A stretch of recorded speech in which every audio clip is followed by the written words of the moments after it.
Assalamualaikum warahmatullahi wabarakatuh. Halo semuanya, senang sekali saya Adil Maulana bisa temani Anda kembali di podcast Kelight. Yang tentunya setiap podcast kali ini hadir untuk sahabat-sahabat semua, akan menghadirkan orang-orang yang inspiratif tentunya. Dan yang paling penting adalah kita dapat mengambil hikmah dari perjalanan narasumber kita, ya, bintang tamu kita di podcast Kelight.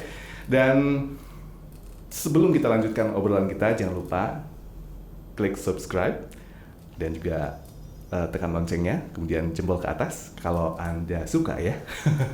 Atau mungkin Anda ingin membagikan inspirasi untuk orang-orang sekitar Anda bisa share bahwa mungkin saja orang-orang yang membutuhkan informasi ini juga bisa mendapatkannya dari podcast Kelight. Kita langsung saja sapa narasumber kita saat ini. Orang yang sangat humble, ganteng, masih muda, dan seorang dokter pula, ya.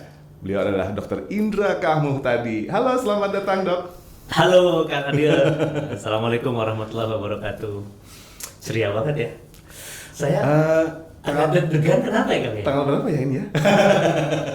Ini kalau lihat tanggal tidak berbanding lurus sama mukanya. Bagus kan? Jadi tanggal sudah di akhir bulan, muka tetap ceria. Iya, betul. Ya, jangan ditekuk ya, seperti dompet nggak diisinya.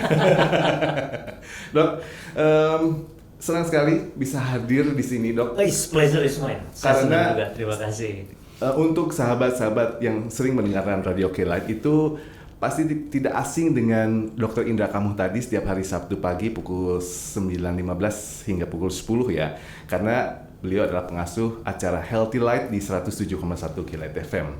Dan beliau ini, kalau menurut saya ya, Dok ya. Gimana kan? Jadi takut nih. Ini kan pandangan orang terhadap saya.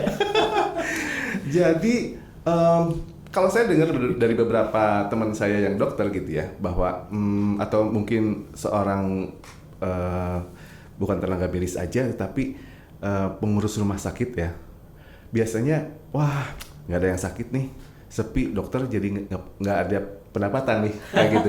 Tapi Dr. Indra K. Muhtadi itu menghilangkan itu semua, karena justru Dr. Indra K. Muhtadi dalam setiap acaranya untuk mengedukasi pendengar-pendengarnya untuk jangan sakit.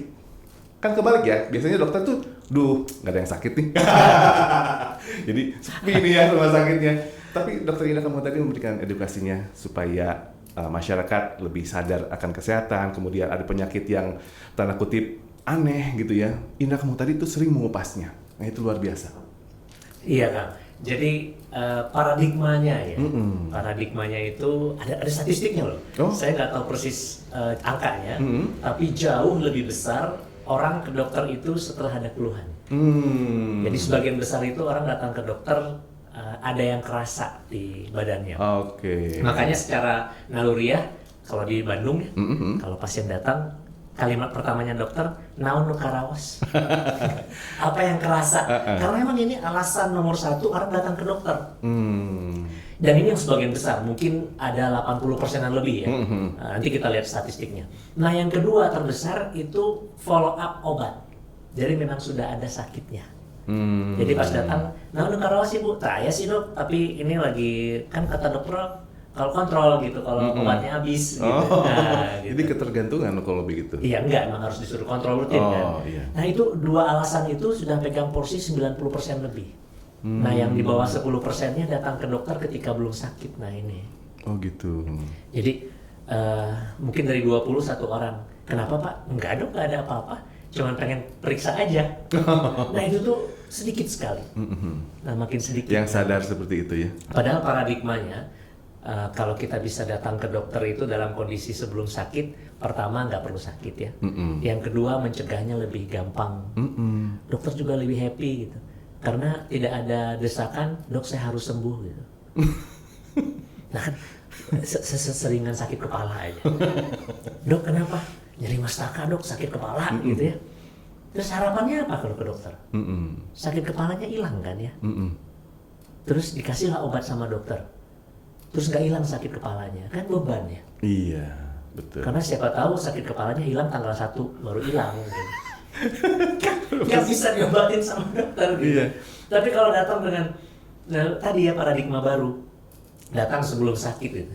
Kenapa Pak? Kenapa Bu? Enggak sih dong, pengen periksa aja. Kan nggak ada tuntutannya ya.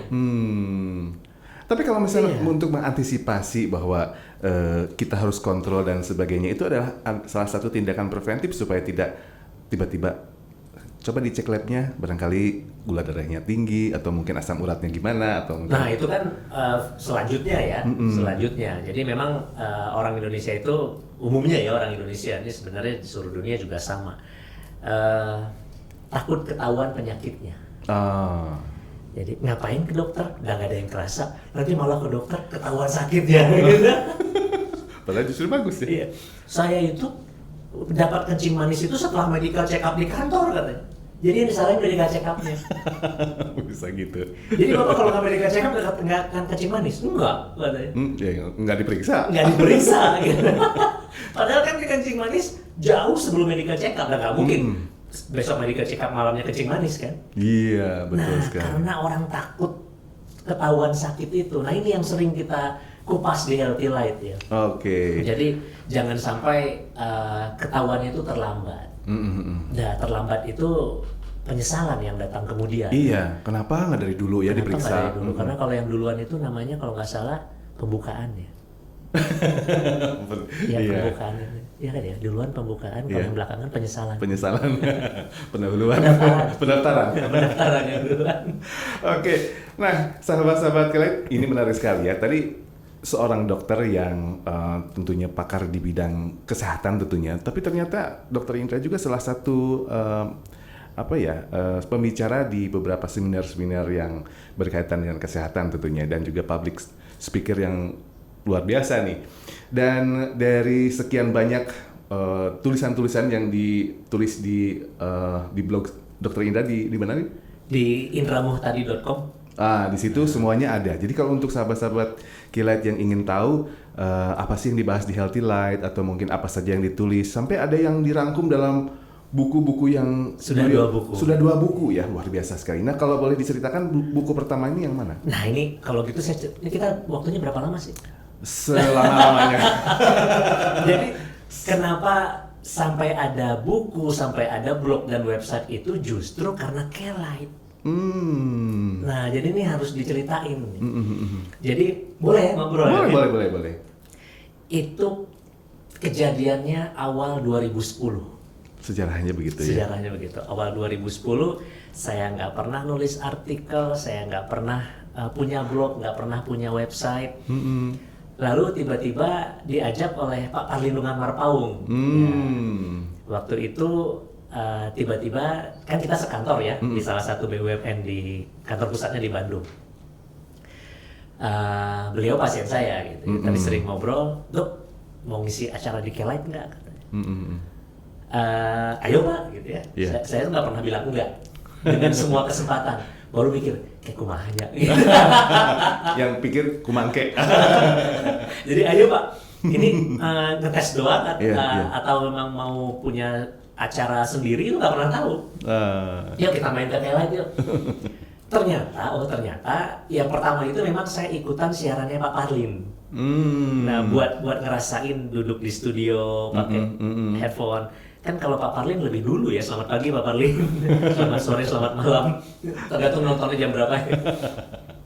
Jadi waktu itu Pak Parlin punya acara Smart Inspiring ya Rabu pagi. Nah saya ikutan di salah satu topiknya, kita waktu itu bicara stres.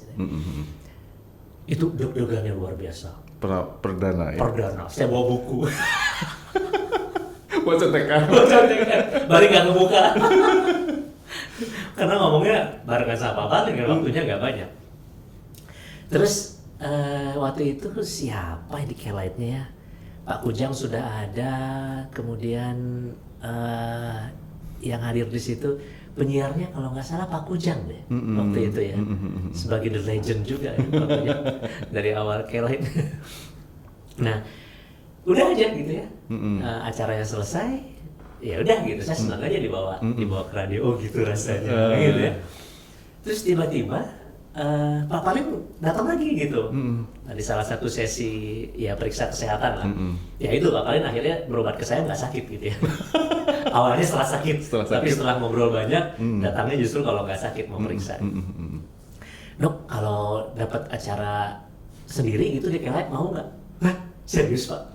Mau? Gimana ceritanya? Nah kalau nggak salah nih Kang, correct me if I'm wrong. Dulu itu di Sabtu pagi ada acara talk show tentang otomotif. Sebelum saya masuk. Iya, gitu. safety drive namanya. Ya itu dia safety drive gitu. Yang menurut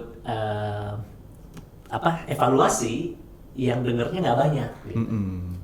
Yang dengernya nggak banyak. Waktu itu ada promo, ada sponsornya itu dari salah satu produk otomotif gitu ya. Yang saya pun nggak pernah dengar sampai Pak Parlin bilang baru saya setel gitu ya. Nah bagus sih sebenarnya acaranya, tapi entah kenapa ya pendengarnya segitu aja dari survei gitu ya. Nah itu yang mau di-replace katanya di Sabtu pagi. Nah ini Pak Parlin berperan besar di situ, ikut nego kalau nggak salah ini ya. Ikut nego, ini acara kesehatan aja gitu. Awalnya ada relaktansi juga, acara kesehatan Sabtu pagi laku gitu ya. Iya kan? Kita tes aja katanya gitu. Ya udahlah jadi dites. Nah, saya tuh nih cerita samping nih, punya janji sama istri Sabtu Minggu itu nggak kerja. Family time. Family time. Wah ini sesuatu nih perjuangannya. Saya harus kumpul sama keluarga, sementara harus akhirnya singkat cerita yang sama istri saya robah perjanjiannya, mulai makan siang.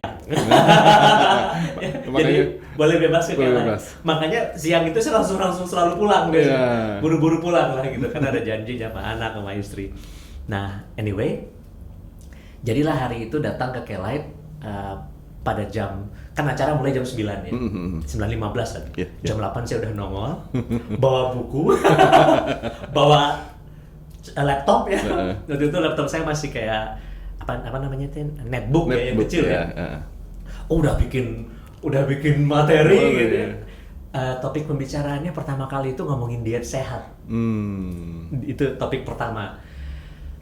Dan siarannya yang pertama itu sama Nuzul Akbar. Oke. Iya, sama Nuzul Akbar waktu itu. Sekarang jadi kader partai. Ya, kader partai juga. Oh, kader partai juga. Wow, caleg. Nah, itu sampai Kelight bikin pertanyaan dummy. Jadi bohong-bohongan. Takut nggak ada yang bertanya gitu ya. Waktu itu kita belum ada WA ya. Jadi pertanyaan itu dari SMS sama dari telepon. Mau dibikin pertanyaan dummy katanya. Bikinlah, saya yang bikin pertanyaannya, biar tahu jawabannya gitu. Biar nggak bingung. 15 menit jalan, ada SMS masuk. Bertanya. Terus yang kedua, yang ketiga, yang keempat, alhamdulillah pertanyaan dummy nggak keluar. Pertanyaan dummy nggak keluar, akhirnya dari pendengar. Pure dari pendengar, tapi masih dari SMS semua, belum ada telepon waktu itu. Belum secanggih sekarang ya? Belum secanggih sekarang gitu. Teleponnya masih yang masuk mixer diangkat gitu ya. Nah, jadi waktu itu Maret 2010. Nah, jadi udah hampir 14 tahun. 14 tahun luar biasa ya. Wah, 14 tahun. Nah, masih ada ceritanya, Kang. Deg-degan. Sampai Kang Nuzul Akbar itu bilang santai aja dok, santai aja. Khawatir banget kan suara muka nggak kelihatan di radio ya. Terus hanya suara gitu. Saya berusaha untuk mencoba ngebawa suara saya supaya nggak kedengaran ngadeng gitu. Alhamdulillah pertanyaan dummy nggak kebuka, itu buku nggak ada yang dibuka gitu. Oh ternyata tipe pertanyaannya seperti ini. Jadi ekspektasi saya itu pertanyaannya pertanyaan sulit gitu ya. Ya kan lain ujiannya. Iya. Bukan ujian. Ini realita kehidupan yang ditemukan sehari-hari ya. Oh kalau gitu apa bedanya sama praktek saya bilang. Pertanyaannya ya pertanyaan seperti pasien nanya ke praktek. Akhirnya saya santai. Oh ya ini bedanya cuman di ruang praktek orangnya kelihatan, pindah ke studio sama penyiar orangnya nggak kelihatan gitu. Itu hunkul gitu. Anggap aja penyiar itu susternya. Iya benar ya. Saya nggak pernah mikir gitu. Mantri kalau nggak salah. Ya udah. Suntik. Ya udah akhirnya santai gitu ya. Langsung hari Rabunya apa gitu ya, ngasih kontaknya Pak Parlin, dok itu Kelight happy loh, katanya mau diterusin, terus katanya mau dibikin kontrak. Oh, alhamdulillah. Gitu ceritanya gitu. Jadilah setiap Sabtu sampai dengan Sabtu kemarin. Iya. Nah ini perjalanan dari seorang dokter Indra Kamhun tadi bertemu dengan sebuah media, kebetulan media radio, dan barulah di situ membuat tulisan-tulisan yang akhirnya dirangkum dalam buku-buku ini. Nah, boleh cerita sedikit mengenai buku pertama dokter Indra yang mana nih? Nah, belum sampai ke buku. Oh, belum sampai ke buku. Tadi masih, nggak apa-apa saya terusin ceritanya ya. Nggak apa-apa. Kan saya jadi public speaker itu dari 2007. Oh, jadi lebih duluan dari public speaker. Jadi ngisi acara tentang seminar, workshop gitu ya. Tapi sampai dengan 2010 itu topiknya masih kesehatan. Kalau sekarang udah banyaknya malah yang non medisnya ya, seperti pengembangan diri, creative problem solving gitu ya, terus public speakingnya sendiri dan lain-lain gitu. Medisnya kurang dari 50% malah gitu. Tapi dulu sampai 3 tahun di 2010 itu masih tentang medis. Dan saya belum punya buku, belum punya website. Nah, hari Sabtu seringnya itu penyiarnya di Maret 2010 sampai bulan apa gitu ya, selalu Kang Nuzul Akbar. Dia kebagian kuncen Sabtu gitu ya. Kan Sabtu Kelight libur ya. Nah, dia yang jadi piket di situ hari Sabtu. Akhirnya di siaran ketiga apa keempat gitu saya lupa, dia bilang, dok selalu nulis artikel ya kalau mau siaran. Iya, saya bilang gitu, biar topiknya nggak terlalu lebar kemana, dan juga biar saya nggak terlalu dalam ngomongin medisnya. Karena kan acara kita healthy light, berarti kita harus ngomongin yang light dong gitu ya. Nah, makanya kalau Anda baca artikel saya di blog ya indramuhtadi.com, itu saya berusaha untuk mengurangi terminologi medis. Kalau ada pun sedikit yang nggak bisa dihindari dan dijelaskan itu apa gitu, supaya target audiens pembacanya memang orang non medis gitu. Nah, di acara ketiga dan keempat Healthy Light itu saya udah nggak bawa buku lagi tuh, udah pede gitu ya. Ada pertanyaannya kadang OOT kok gitu, out of topic gitu ya. Kang Nuzul yang bilang bikin website dok. Nah, jadi salah satu yang punya cerita di belakangnya itu Nuzul Akbar nih. Bikin website dok, kumaha carana gitu. Saya nggak tahu komputer gitu ya, komputer cuma make doang ya, user gitu. Terus masa nggak bisa, saya bilang. Waktu itu saya tanggapi dengan ringan, bikin website gitu ya. Terus pikir-pikir, bener oke gitu. Saya ke Gramedia dong. Aduh, mulai nyontek. Cari buku tentang bikin website, nggak beli, maklum. Di itu aja dicatat. Enggak, waktu itu juga nggak musim bawa kamera gitu ya. Enggak, cuman baca doang gitu. Pulang ngahulang gitu ya. Kayaknya buku mana yang mau dibeli ya. Baru datang lagi beli satu buku. Nah, saya lupa judul bukunya. Pokoknya untuk pemula bagaimana bikin website. Ternyata nggak sesulit yang saya bayangkan sebelumnya. Banyak cara mudahnya. Sampai dikasih caranya memilih kita mau servernya di mana gitu ya. Ini web servernya mau di mana gitu. Waktu itu belum pakai .com, masih pakai nama servernya indramuhtadi.com gitu. Bikin sederhana banget websitenya gitu. Terus di server itu ada kayak apa namanya ya? Kalau kita bikin itu ada domain. Bukan domain maksudnya, ada cara langkah-langkahnya, ada wish-nya gitu. Ada caranya yang kita nggak perlu tahu bahasa komputer atau apa gitu ya, plug and play lah gitu ya. Ada wish-nya gitu. Saya ikutin lah, ada blognya.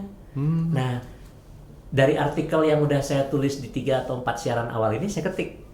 Jadi postingan pertama 1, 2, 3, 4 blog di situ. Makanya setiap dokter siaran itu ini postingan keberapa? Iya. Jadi itu urut tuh. Sampai kemarin 488 kalau nggak, 489. Dari 14 tahun berarti ya? Dari 14 tahun. Jadi rata-rata saya setahun itu 32-33 kali. Bukan 52 kali. Banyak bolosnya. Mungkin sibuk dengan acara-acara juga yang lain. Kalau acara keluarga nggak? Acara keluarga saya kan pasti kan sejam 12 tadi. Karena kaitannya mungkin dengan acara public speaking gitu. Mungkin keluar kota. Nah, akhirnya kalau gitu setiap mau siaran saya upload dulu aja gitu ya. Terus waktu itu belum ada IG, belum ada sosial media lah gitu ya. Jadi diumumin di Kelight. Silakan buka di indramutari.com blog 2000. Waktu itu blog pertama gitu ya. Belum saya kasih nama tahun. Nah itulah awalnya saya nulis artikel setiap mau siaran. Jadi keinginan atau motivasi buat nulis artikel kalau mau siaran. Misalnya nih suatu hari Sabtu saya keluar kota, itu nggak ada produksi artikel. Gitu, sepi aja gitu. Sepi aja. Jadi motivasi nulis artikel itu besok siaran. Karena termotivasi ada siaran kita nulis ya. Nulis artikel dan biasanya sistem kebut sehari gitu. Setiap kalian aja di grup ya. Saya tuh nulis tuh hari Jumat. Siang, sore gitu. Buat siaran Sabtu gitu. Idenya udah ada tapi belum ditulis gitu. Nah, terus jadilah ngumpul artikel sampai ada 200-an waktu itu ya. Sudah 200-an artikel. Terbesit ingin punya buku gitu. Karena ya ini ngelihat idol saya lagi Pak Parlin gitu. Dia udah punya berapa buku waktu itu? 4 kalau nggak salah. Saat saya nulis pertama itu dia punya 4 buku atau 5 buku. Pak, kalau tulis buku gimana caranya? Ajarin dong gitu. Ini saya kenalin sama penerbit. Iya, materi Dr. Indra kan udah banyak itu di blognya. Tinggal diambil aja, dipilihin sesuai tema gitu ya. Terus jadilah saya dikenalkan sama Pak Bambang Trim. Nah, waktu itu penerbit buku yang pertama nih yang Sehat untuk Hebat. Dan dia ngasih judul dia tuh. Pokoknya saya diskusi sama Pak Bambang Trim, Pak saya mau bikin buku. Pak Parlin juga pernah terbitkan sama dia. Materinya yang saya tulis artikel. Nah saya kasihlah website saya. Iya dok, bagus dok. Ini apa ya judulnya? Wah kita meeting berkali-kali. Terus tiba-tiba tanpa ngasih judul, dia ngasih layout cover. Bukan yang ini sih, yang pertama. Sebelumnya. Gitu. Tapi di situ sudah Sehat untuk Hebat. Langsung suka saya sama judulnya. Jadi ini trademark dia, Sehat untuk Hebat. Terus kita pilih lah. Pokoknya targetnya 300 halaman. Jadi bukan jumlah artikel. Nah, dicobalah dibikin kayak chapter gitu ya. Dikelompokkan artikelnya, kita pilih, ya saya tulis ulang sih, nggak langsung ambil karena kan di blog itu tulis ngebut lah, mau siaran gitu ya, connecting kalimat per kalimat per paragrafnya dibenerin gitu ya, ada editornya juga, gitu. Ini peran editor besar banget di sini. Jadi bagaimana merangkai artikel yang ada jadi satu kesatuan gitu. Jadilah dapat kalau nggak salah 42 topik dari satu buku ini. Gimana cara milihnya? Nah, di blog saya, di website saya itu Kang Adil, saya biarkan orang bertanya, berkonsultasi. Terus ada dari Google Analytics bisa ketahuan topik blog mana yang paling sering diklik orang. Yang disukai ya. Yang disukai dan sering dibaca. Terus dari pertanyaan juga topik apa yang paling sering ditanya orang di blog saya gitu. Nah, saya pilihlah kayak 70 judul gitu. Ini dari yang 200 itu, ini 70 ternyata yang paling masalah yang paling banyak orang nanya ke saya. Mungkin di Indonesia gitu ya. In general. Dari itu kita rangkum lagi jadi 42, jadilah buku ini. Nah, setelah terbit buku ini, ternyata jadi seorang public speaker kalau nggak punya buku itu nggak keren. Setelah punya buku, naik. Yang undang saya makin banyak gitu ya. Orang lebih percaya sama saya gitu. Setelah saya bilang, Bapak punya buku. Akhirnya bukunya jual dedet di acara. Tanda tangan Dr. Indra kamu datang. Jadi setelah acara orang ngantri tanda tangan gitu. Itu Kang cerita buku pertamanya. Nah setelah itu nyambung ke buku kedua, ada juga ceritanya? Nggak begitu banyak, tapi sedikit ada ceritanya. Jadi ngumpullah terus itu kan artikel. Udah sampai, ini jaraknya antara buku 1-2 nggak sampai 2 tahun. Nah ini Stres untuk Hebat dari penerbit juga? Iya, enggak. Jadi penerbit yang pertama pas saya hubungin lagi, dia sudah beralih ke bisnis pelatihan penulisan buku. Maju sampai sekarang Pak Bambang Trim itu. Jadi dia punya pelatihan online, pelatihan offline, terus ada websitenya gitu. Dia tinggalkan penerbitnya. Kan saya kehilangan jadinya. Ngomong lagi sama Pak Parlin, Pak, saya pengen tulis buku yang kedua, nih bahannya udah bagus, udah banyak gitu ya. Tapi Pak Bambang kan udah nggak di penerbitan lagi. Udah saya kenalin sama yang kedua. Nah, yang Pak Parlin juga pernah nerbitin juga di dia. Namanya Pak Joko. Assalamualaikum Pak Joko. Semoga nonton ya. Nah, penerbit Pak Joko ini ketemulah ngobrol sama saya. Waktu itu beliau lepas lagi ada acara di hotel, saya datengin. Saya ngomong lah kalau saya pengen nulis buku. Dia kenal Pak Bambang Trim juga. Terus pertama bukunya begini gitu. Terus ini topiknya udah makin banyak, bisa dikerucutin nih dalam hati saya gitu ya. Tapi Pak, saya pengen tetap SUH, saya bilang. Apa untuk hebat gitu. Jadi carilah satu kata gitu ya. Nah, dari semua pertanyaan kalau saya ngisi seminar Kang Adil, entah kenapa banyak pertanyaan terkait stres. Kadang-kadang ngisi seminarnya soal seminar pengembangan diri, tapi pertanyaannya soal stres. Jadi sampai-sampai Pak Parlin bilang, kan sering jalan sama Pak Parlin, dari dokter psikiatri aja katanya, jadi dokter stres. Kepikirlah sama saya gitu ya, kalau gitu tentang stres aja bukunya gitu ya. Bagus tuh, SUH juga, stres untuk hebat gitu ya. SUH 1, SUH 2 ya. Jadi sehat untuk hebat, stres untuk hebat gitu ya. Ya udah, saya pilihin lah topik-topik di artikel yang udah waktu itu 300-an ya, yang ada kaitannya sama stres. Tentang kejiwaan ya. Nah, ngobrol lah dari penyebab stres, bagaimana cara ngatasi stres, apa yang memperberat dan memperingan stres dari topik yang pernah saya tulis. Dan kaitannya penyakit dengan stres itu tadi mungkin ya. Betul, ya. Jadi ada yang sakit karena stres, ada juga topik yang kita bahas di Healthy Life, bagaimana hidup supaya nggak stres gitu kan.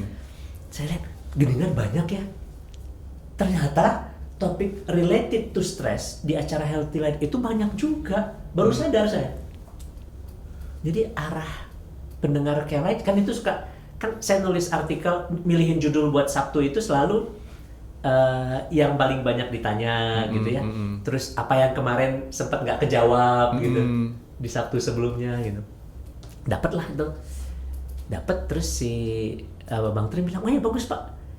Ya, stres untuk hebat boleh." Nah, ya itulah kita sulam lagi. Dari artikel ke artikel dibikinlah chapter gitu ya. Jadi bahannya ya ada yang saya tulis ulang, kata Bang, ini kalimatnya kurang enak Dok. Iya, saya buru-buru nulisnya, biasa buat siaran.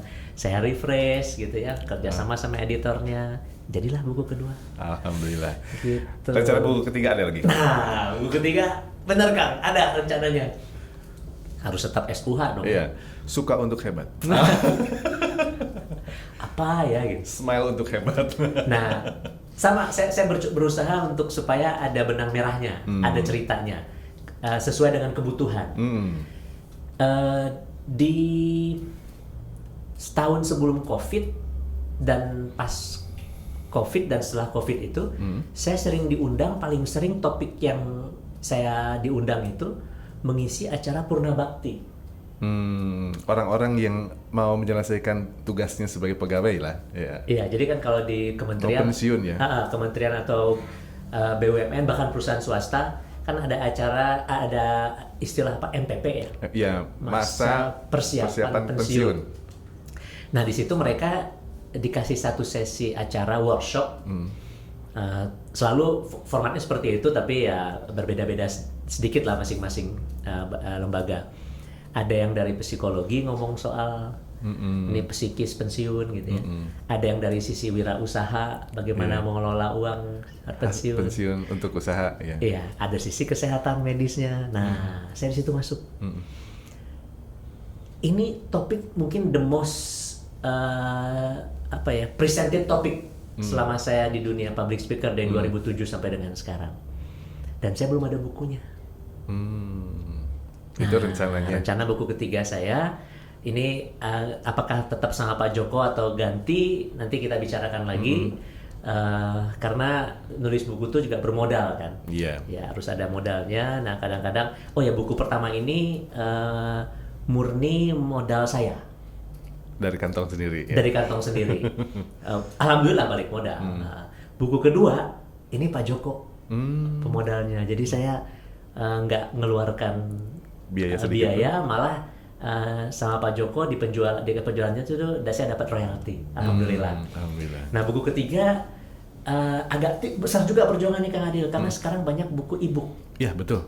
Baru saya mau menanyakan gitu. Apakah dengan persaingan buku fisik seperti ini dengan e-book, apakah agak tergerus untuk itu dia pendapatannya? Bukan tergerus, modelnya ya. Jadi sampai ada ceritanya waktu itu sama Pak Joko, buku ketiganya e-book aja katanya. Tapi saya ternyata kid zaman old, bukan kid zaman now. Kok kalau nulis jadinya buku e-book asa kurang ya? Iya. Nggak ada bedanya. Nggak ada bisa Nggak bisa ditaruh. Nggak ada dipajang. Nggak bisa ditandatanganin. Iya, betul. Betul ya? Jadi itulah apa ya buku yang bisa saya terbitkan dengan judul relevansinya ada, tapi masih pengen bentuk fisik. Ya udah, kalau gitu saya akan coba nulis apa yang saya sampaikan di acara Purna Bakti. Mau saya jadikan handout gitu. Oh gitu, pegangan untuk mereka-mereka yang Purna Bakti itu ada kitabnya ya? Iya gitu. Ini topik yang mau saya sampaikan satu harian ini atau pernah tuh sampai 2 hari kan tergantung lamanya. Ada di buku ini. Iya, gitu. Jadi mereka bisa baca ulang bisa ya? Baca ulang gitu. Tapi harus SUH. Apa ya SUH? Apa gitu ya. Nah ini belum final, tapi yang sudah terlintas itu senior untuk hebat. Senior itu berarti sudah ya boleh dikatakan sepuh lah gitu sepuh. Ya. Atau sepuh untuk hebat bagus ya. Atau sepuh untuk hebat gitu ya. Pokoknya S aja. Mungkin Kang Adil atau sahabat kalian ada ide S-nya apa? Pokoknya belakangnya harus untuk hebat. Itu udah kayak trademark ya. Jadi sehat untuk hebat, stres untuk hebat gitu. Masa seks untuk hebat enggak lah. Tapi nanti mungkin itu next ya. Itu lain dokter sama. Gitu kan ceritanya tentang buku. Menarik juga ya. Jadi Jadi untuk buku ketiga ini saya mungkin nggak akan banyak ngambil artikel yang saya tulis. Kecuali terkait yang Purna Bakti tadi. Iya. Jadi saya benar-benar ingin menulis apa yang biasa saya sampaikan gitu. Sekalian bahan buat yang vendor atau user yang mau ngundang saya itu juga dapat gambaran. Oh ini tuh yang mau disampaikan gitu. Nah sebelum kita bahas selanjutnya ya dari mulai sejarah dokter, kenapa memilih menjadi dokter sampai sekarang. Saya udah ngomong gitu kenapa jadi dokter? Belum. Ya belum. Ya makanya sebelum kita ke arah situ. Aduh, ini buka-bukaan banget ya. Makanya kalau di sini tuh harus berani korek ya. Korek yang positifnya. Karena ini bisa menginspirasi juga. Kalau ini seumpamanya dok, pada saat itu tidak ada keinginan untuk masuk ke radio misalkan begitu. Atau tidak kenal dengan Pak Parlin lah misalkan begitu. Atau tidak kepikiran untuk bikin buku. Ada nggak kepikiran untuk melanjutkan sekolah lagi dok? Ini pertanyaan berat. Maaf nih kalau berat. Atau saja. Siapa sih seorang dokter umum ya seperti saya yang tidak pengen sekolah lagi? Gitu. Mungkin kalau ditanya nggak ada gitu. Kecuali memang yang sekolah jadi dokternya dipaksa mamah mungkin ya. Yang dipaksa papa. Karena mungkin papa atau mamanya dokter gitu ya. Ya apapun lah, pokoknya harus ada anak mama jadi dokter gitu ya. Nah udah jadi dokter, terus anaknya buka kafe gitu. Terus jadi barista. Gitu. Mungkin nggak akan sekolah lagi. Kalau saya, berarti harus ceritanya kenapa saya jadi dokter dulu dong ya? Iya, betul. Nah, saya itu penyakitan waktu kecil. Oh, usia berapa? Dari 4 tahun. Malah di 4 tahun itu ada dokter, ini cerita mama ya. Saya sih mana inget 4 tahun. Nggak ada di memori saya dokter ngomong gitu. Tapi mama cerita, sampai ada cerita kalau ibu telat bawa anak ibu 1 jam lagi, kita udah nggak bisa tolong. Udah begitu. Itu umur 4 tahun. Waktu itu saya kena malaria. Tinggal di Kepulauan Riau waktu itu. Oh, jadi dokter tuh aslinya? Asli saya orang Sumatera Barat. Oh, orang Minang. Orang Minang. Tapi waktu kecil ikut papa keliling waktu itu. Orang tua, mohon maaf. Profesinya apa waktu itu? ASN. Papa ASN, Mama ASN. ibu rumah tangga Oh. gitu. Jadi Papa dipindah-pindah lah gitu Oh, ya. gitu ya. Tiap 4-5 tahun tuh pindah. Jadi sampai dengan SMP saya masih ikut pindah-pindah gitu. Pas sudah di SMP enggak, susah kan kalau udah SMP, SMA. Berapa bersaudara? 3 bersaudara. Tiga Dokter bersaudara. orang Tengah. Laki Oh, sendiri, iya. atas bawah perempuan. Nah, terusin cerita tadi dulu. Umur 4 tahun sudah kayak gitu sama dokter ya waktu itu. Oh gitu mah. Ya saya tahunya udah gede ya. Terus, nah waktu itu kena malarianya saya nggak tahu apa, tapi kalau dilihat ceritanya Mama pasti tropika nih. Saya bilang. Yang Sakit ya bagi yang berat banget lah Iya. waktu itu ya. Di rumah sakit saya berapa hari ya? 2 minggu kalau nggak salah. Yang saya ingat itu saya disuntik tiap hari gitu. Sampai yang namanya lihat perawat masuk itu nangis, itu saya ingat. Karena pasti suntik. Pasti sakit. Pengalaman buruknya nempel. Trauma. Muka perawatnya nggak inget sih, tapi ngelihat jarum suntiknya masih inget saya. Sampai sekarang saya bingung, itu disuntik apa sih ya? Perasaan malaria nggak perlu disuntik setiap hari, sekarang jadi dokter bisa ngomong gitu. Nggak ngerti saya, pokoknya ada episode saya disuntik setiap hari ya. Nah, saya minum pil kina kan ya. Minum pil kina, dan itu sering kambuh malarianya. Sampai saya SD masih sering kambuh-kambuhan, dan asal kambuh yang dikasih dokter ya pil kina. Nah, kalau minum pil kina bisa tuli katanya ya. Kebanyakan Budek ya? bisa budek. Terus alhamdulillah enggak ya. Pas kemarin pas di lagi koas saya periksa audiometri, masih bagus. Masih bagus pendengarannya. Nah, tapi ada satu Kang Adil, saya jadi sakit kepala setiap hari.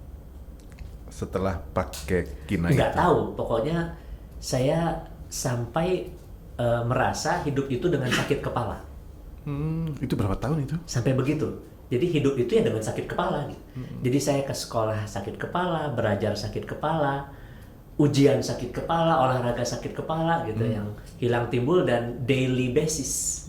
Jadi kalau satu hari itu saya nggak sakit kepala malah aneh gitu. Nah itu menghilangkan itunya gimana? Nah kan Papa kebayang saya kalau punya anak kayak gitu ngebatin dong ya. Saya ngebayang orang tua saya waktu itu pasti stres sama saya gitu, karena saya selalu mengeluh kan. Saya kepala lagi iya gitu, pasti mereka sedih banget ya waktu itu. Saya ngerasain jadi orang tua sekarang ya, anak sakit sedikit aja kita Wah, kemana gitu ya. Nah, sampai SMP kelas 1 kita pindah ke Jakarta. Akhirnya kayaknya papa mama ini anak harus berobat tuntas gitu kayaknya. Iya. Masa sih udah gede masih terus sakit kepala gitu. Sampai kadang saya ditanya, beneran sakit kepala gitu, sampai nggak dipercaya gitu. Jangan-jangan bohong-bohongan ya. Tapi alhamdulillah prestasi saya masih bagus gitu. Kebayang kalau saya nggak sakit kepala kayaknya lebih bagus deh.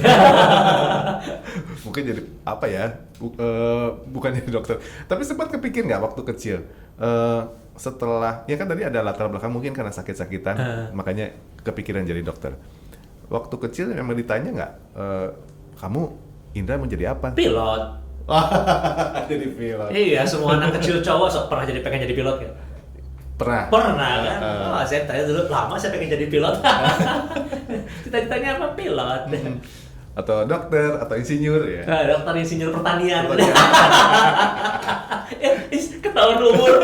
Tahun berapa itu? Jadi bongkar-bongkar umur. Iya, saya lama pengen jadi pilot. Pernah ngomong pengen jadi dokter, tapi masih kayak lip service gitu, belum pengen banget.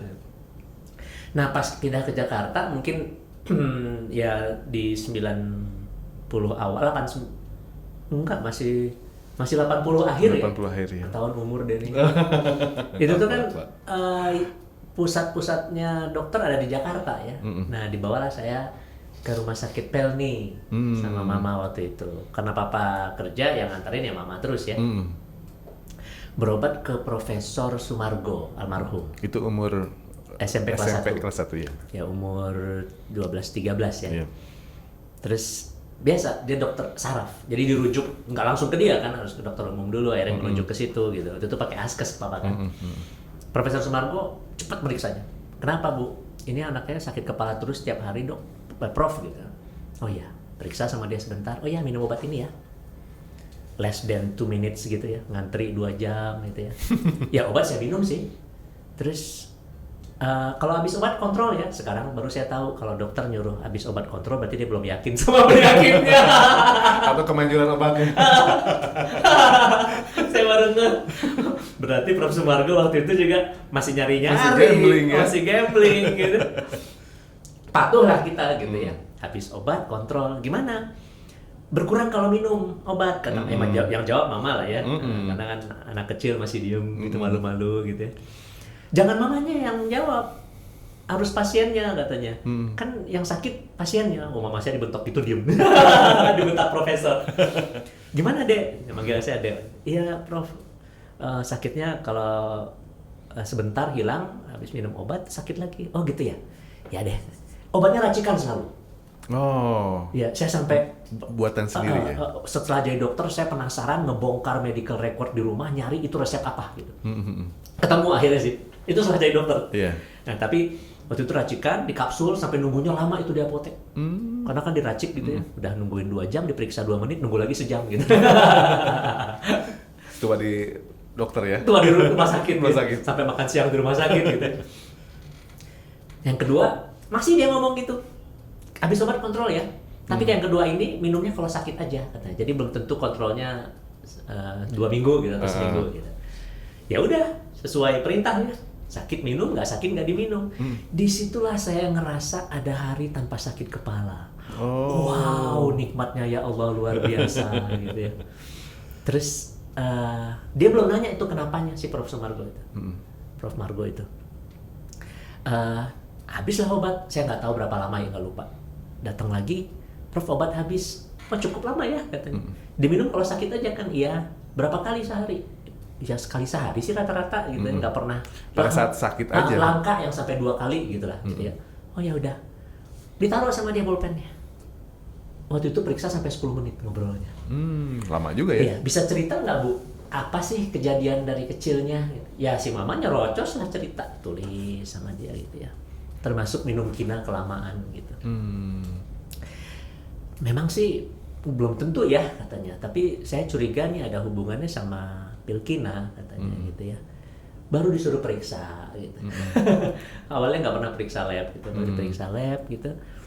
Dia bilang ya udah deh, sekarang udah nggak kambuh lagi malarianya. Oh enggak dok, dari kelas 4 gitu kayaknya udah nggak pernah kambuh sih alhamdulillah. Udah kalau gitu nih obat yang ini katanya ya, saya kasih. Saya nggak tahu juga ditulis gitu ya. Ini kalau habis diulang aja ke apotek, nggak usah ke saya lagi katanya. Tapi diminumnya kalau sakit aja. Boleh diulang sampai 3 kali katanya. Setelah itu kalau obat habis baru kontrol gitu. Itu bertahan obatnya cukup lama. Nggak habis-habis ya? Tahunan nggak habis-habis. Wah, sembuh nih gitu. Senang lah papa mama sembuh gitu. Baru saya mikir asik ya jadi dokter itu ya. Kayak detektif. Itu yang ada di benak tubuh saya. manusia, kita peliti iya, ya. Saya memperhatikan Prof. Sumargo salah satu orang yang membuat saya pengen jadi dokter gitu. Kayak detektif ya gitu. Terus kita kan nggak ngerti obatnya ya. Sampai saya masuk ke dokteran baru saya ngerti. Terus itu yang sakit kepala. Terus saya pernah masuk rumah sakit 3 kali lagi dengan penyakit yang lain lagi gitu ya. Nah akhirnya udah ada keinginan jadi dokter. Terus saya sering sakit pas SMA nih. SMA di Jakarta. Pas kelas 1 mau ke kelas 2 kan harus milih A1, A2, A3 gitu. Panggil sama guru BP.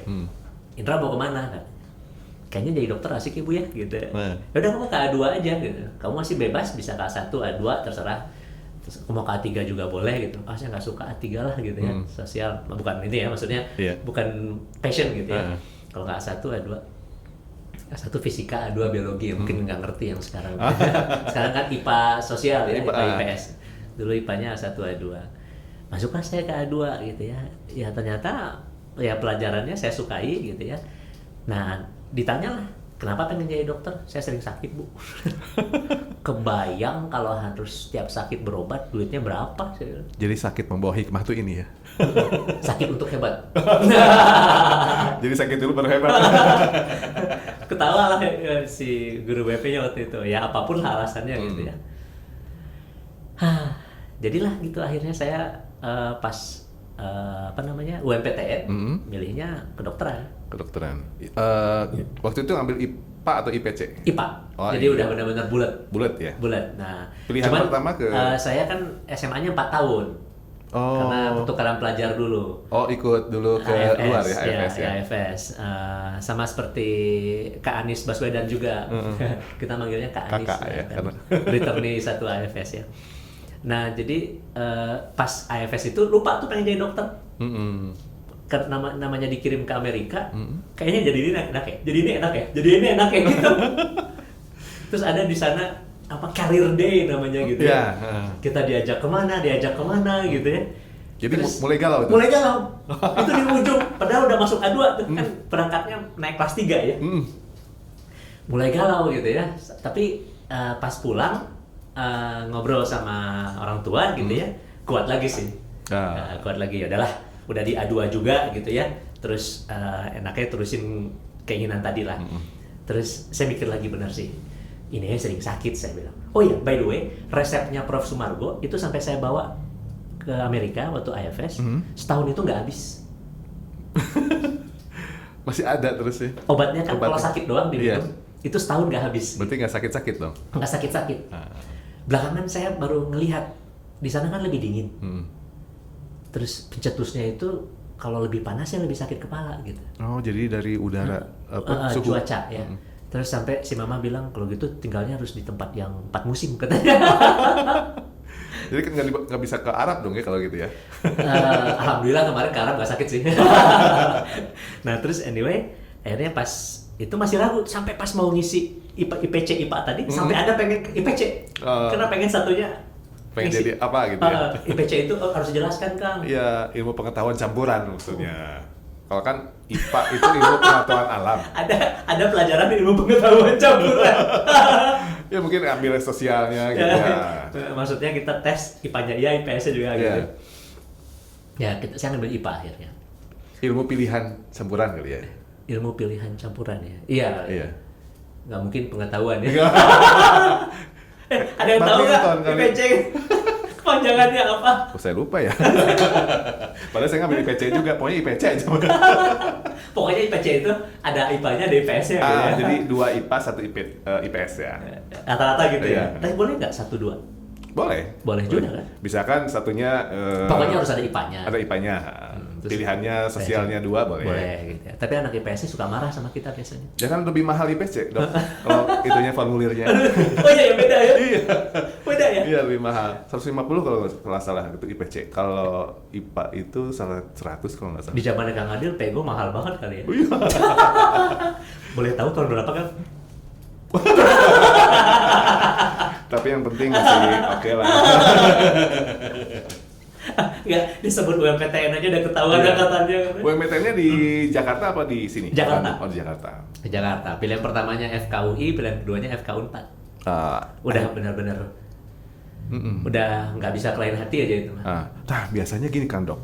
Kalau mau jadi dokter itu kan banyak atau berat persaingannya dengan tanda kutip ya, anak-anak dokter yang dititipin gitu ya.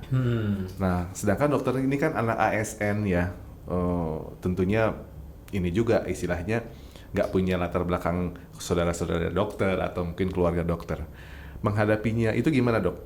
Jiper nggak tuh menghadapi gosip-gosip itu? Kalau untuk masuknya sih UMPT saya rasa ya biasa aja lah paling gitu fair ya. Kan benar-benar nilai itu tuh. Yang titipan ada, ya saya pernah ngelihat di Kenapa senyum, Dok? kan korannya bisa dibeli bebas kan waktu itu ya, hari besok pengumuman. Namanya nggak ada tapi di kok ada orangnya ada kan? Kayak udah nggak usah disebut ya. Itu zamannya ada tapi dikit kan. Jadi benar-benar kapasitas untuk yang berjuang dengan tes itu ya lu tes aja gitu ya. Pak dulu nilai aja gitu. Pak gede-gede nilai gitu. Pak bagus-bagus Nilai. Jadi seingat saya nggak pernah punya beban tuh untuk khawatir tersaingi dengan yang titipan ya. Istilahnya apa sekarang? Ordal. Orang dalam. Orang gatal. Enggak sih kan? Enggak, seingat saya nggak pernah merasa terintimidasi. Pas sudah masuk pun kita kan nggak tahu mana yang titipan sampai dilihat daftarnya gitu ya. Dan akhirnya ya wisely thinking gitu ya, yang titipan ya kelihatan berdarah-darah gitu kuliahnya, bersusah payah gitu ya. Nah, karena sudah terbiasa dengan belajar. Bukan, memang seharusnya dia nggak mampu mungkin dipaksain gitu. Dipaksain ya. Oke. Gitu. Wah, ini asik sekali ya untuk seorang dokter Indra Kamuh tadi punya pengalaman yang ya istilahnya menarik ya, karena awalnya jadi sakit ketemu seorang profesor itu menginspirasi, kemudian ikut AFS, kemudian galau lagi, tapi akhirnya bulat untuk memilih pendidikan kedokteran sebagai pilihan hidupnya. Karena sering sakit. Tapi kan ada sisi lain yang membuat dokter itu mengambil public speaking ya. Nah, kenapa itu? Istilahnya dulu kan ya dokter pasti akan bertemu dengan orang walaupun satu-satu gitu ya. Tapi kan sekarang ketemu dengan orang yang segitu banyak gitu untuk bisa dipengaruhi oleh seorang Indra Kamuh tadi. Ya ini related sama pertanyaan Kang Adil yang belum saya jawab tadi. Nggak ngambil spesialis. Nah, jadi waktu itu ini curhat cerita gitu ya. 98 kan ini apa namanya? Krismon. Ya. Krismon. Demo waktu itu ya. Bukan demonya. Ayah saya pensiun sebelum Krismon. Pas Krismon dia ada satu bisnis, tapi bisnisnya pinjem modal ke bank. Tiba-tiba rupiah waktu itu dari 2.500 jadi 18.000. Iya, betul. 18.000. Pinjaman ngebengkak, akhirnya jual aset bangkrut. Saya lagi kuliah. Waktu itu saya Krismonnya 98, bangkrutnya itu 99. Itu tahun kedua saya koas. Tahun kedua saya koas. Jadi dari yang kiriman itu alhamdulillah cukup buat bayar kos, transport, makan, buku gitu ya, nggak pernah mikirin kekurangan. Sampai waktu itu kita kan ATM-nya BNI. Karena sudah di Bandung dokter ya? Udah di Bandung, kan saya sekolah di Bandung ya, orang tua Jakarta. Sampai waktu itu ATM kita kan KTM ya, kartu tanda mahasiswa BNI waktu itu. Itu benar-benar, ini bukan bercanda, saya pernah ke ATM, ATM-nya minta maaf. Maaf, saldo Anda tidak cukup. Minta maaf. Iya, mohon maaf, saldo Anda tidak cukup. Ya, betul. Itu saya alami loh, kalau sekarang orang joke ya. Tapi waktu saya baca meme itu, saya keinget masa itu gitu. Gue pernah loh ATM minta maaf, jangan salah loh gitu. Itu bukan joke bagi saya gitu. Itu tuh nangis ketelan ke dalam kan, sampai diketok sama orang gitu. Udah gitu yang ngantri. Waktu itu kan ngantri banyak. Oh, saya ngambilnya di ini nih. Di sini dekat sini. Tempat diukur? Bukan, dekat salon apa? Memori. ATM BNI. Yeah. Di situ tuh yang ATM minta maaf sama saya. Saya maafkan. Di salon Memori dekat Kelai. Jadi sampai diketok, atos Kang. Ya udah gitu. Nggak jadi ngambil gitu.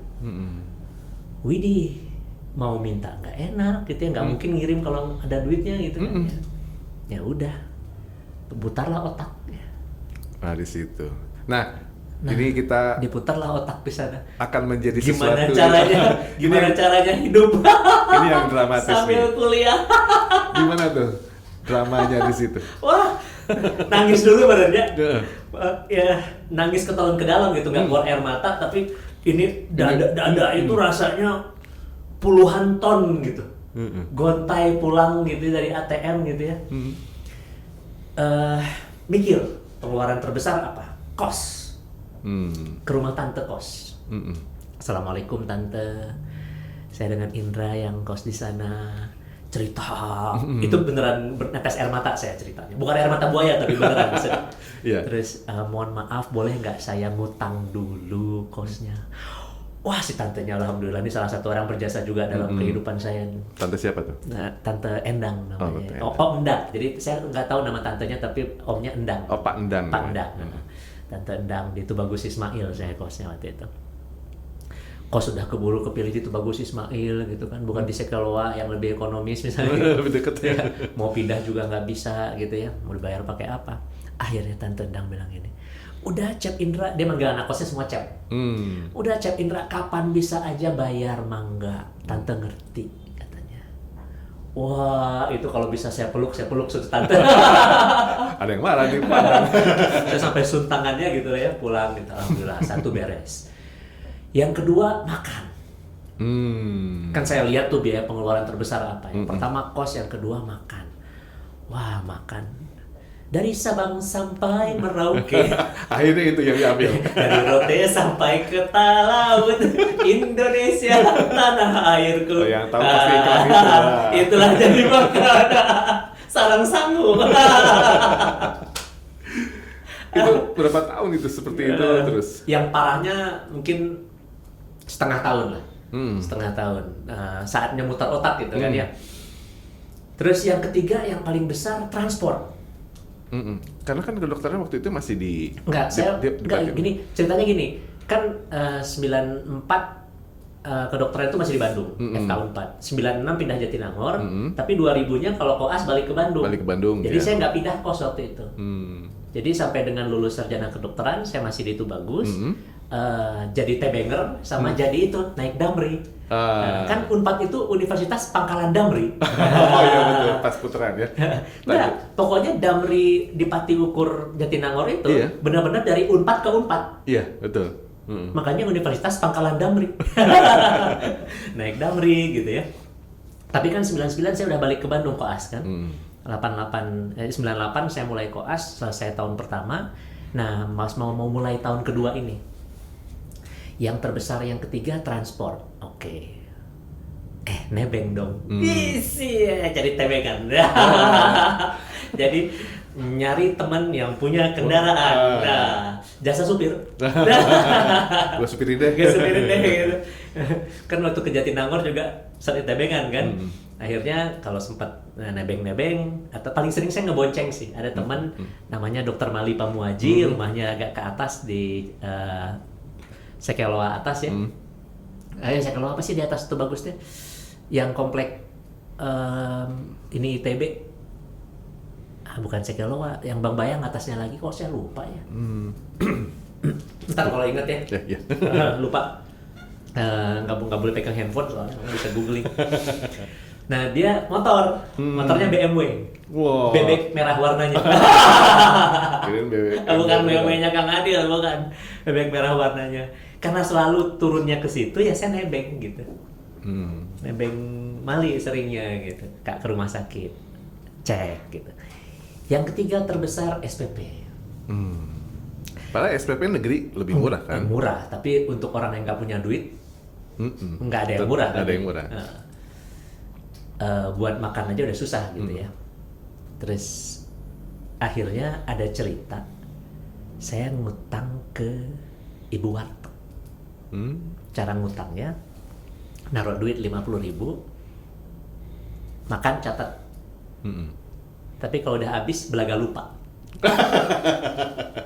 Terus gue catat.